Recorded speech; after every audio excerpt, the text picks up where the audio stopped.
Jujutsu Kaisen, a very popular anime from this decade. Good animation, good characters, Yuki's fine ass, tough ass fights, crazy moments, Yuki's fine ass, and so much more. But there's one character, a person that deadass carried the show for a bit. Actually, let me not even say a bit, he carried the anime and the manga. And that man's name is Satoru Gojo, a 6'3" white-haired guy with blue eyes that cannot be touched. We don't talk about this. And he always gets glazed by everybody. So it's pretty clear to why he has a big ego. But either way, as you get into the series, you got Itadori eating this nasty ass finger, which made him the vessel of Sukuna. And now you got Megami preparing to get his ass beat, till Gojo pulls up out of nowhere saying, I wasn't planning on showing up. Then you got Gojo taking pictures of this fraud right here. You can tell bro's not taking anything seriously. But at this point, does it really matter for him? Cause he's Satoru Gojo. Then we got Gojo telling Yuji to swap with Sukuna, just so he can get a little sparring. So he does that, and now we see Gojo disrespect the fuck out of Sukuna for 10 seconds. So keep in mind, this is the second episode. So from the start, this guy right here has always been him. I ain't trying to glaze, but what else can he not do? And after a while, we're introduced to Jogo. And then you already know what happens. Gojo makes this guy look like a fool, absolutely disrespecting the fuck out of him. And he's not even taking anything seriously at this point. Jogo tries to burn up Gojo, and he thinks he's doing something right there. And he really believes that he won that shit easily. Then he finally realizes that none of his abilities even worked on Gojo, because Gojo's technique allows him to not be touched, and Jogo's still confused about this. So Gojo tells him to come here real quick, so he can show him an example of how his power works. So Jogo gets near him and he's shocked, wondering why he can't touch Gojo. And here goes Gojo's freaky ass interlocking fingers with Jogo, trying to get romantical with that curse and trying to tease him a bit. Then bro gets hit in the stomach. Then he starts to manhandle this guy, treating this man like a rag doll. And at this point, Gojo ain't even trying.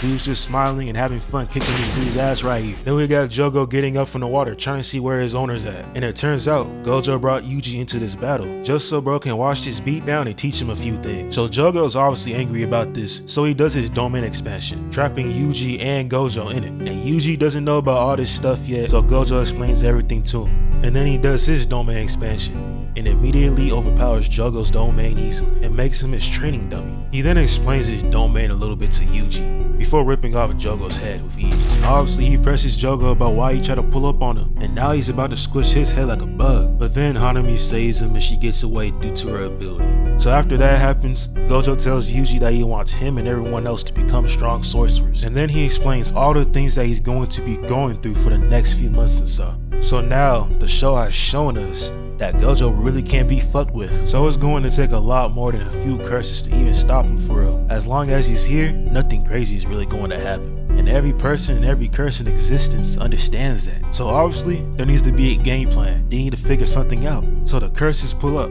It's everybody against Gojo. Jogo and Hanami decide to use domain amplification so they can finally figure out a way to hit Gojo. But that shit did not work. So now, like Kenjaku told everyone, they gotta make bro stay focused on fighting them while saving the civilians, so Kenjaku can pull up and surprise Gojo. After Jogo and Hanami fail their team attack, it's now time for Gojo to get serious and fuck these niggas up. You can tell he's about to rock their shit. He got pissed at Hanami for underestimating him, so Gojo ain't take that shit lightly, and now he's like, I'ma kill you first. So now he walks up to Jogo and Hanami, and now it's time for him to throw hands. But they still can't do shit to him. And once again, we got Gojo's freaky ass doing some shit to Jogo again. And then he rips off Jogo's arm, giving him more L's every time he appears. Now Gojo's focusing on Jogo until Hanami attacks him from behind. But Gojo's having fun with this shit. He dodges everything and now he's looking at Hanami like a tiger focused on his prey. He about to fuck this bitch up. Then Choso tries to attack him, but the shit fails. Then Jogo and Hanami try attacking Gojo again, but Gojo realizes that Hanami really can't fuck with him like that. She's nothing compared to him. So he overpowers his technique and walks to Hanami with this crazy ass look in his eye. We got this dude laughing at shit and getting excited about killing this bitch right here. Then Jogo tries to distract Gojo, but that ain't work at all. He had only one goal in mind, that was killing Hanami. He makes his technique stronger and makes her blow up. Then you got him standing here looking at what he just did. Then he turns his head and continues what he has to do, scaring the shit out of Jogo to the point where he runs off, which I don't blame him for doing, cause if I kept getting my ass whooped like that, shit. Gojo gets annoyed that Jogo's running away, so he walks up to him. Jogo sees Gojo chasing him, so he decides to throw humans at him. And obviously they don't hit Gojo due to his affinity. So Jogo calls out Choso to help out, so he does. But that ain't work either, and usually characters will be overwhelmed with everything that happened.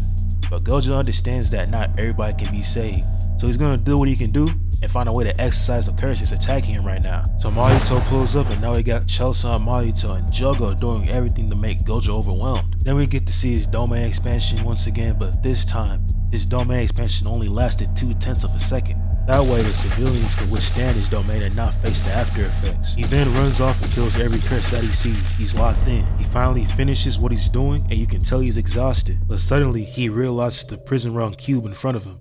Then Kenjaku pulls up, and Gojo's shocked from this, since it's Gato's body that he sees. And then he gets trapped and he was caught off guard. Then we got Gojo wondering who the hell this Kenjaku guy is. So Kenjaku reveals himself, and they have a little chat before Gojo finally gets sealed in the prison room. Now since this happened, this is where everything goes downhill. No Gojo means everybody's cooked, and now Sukuna appears and nobody can stop him. Then bro just goes crazy, doing whatever he wants to do. And then the manga.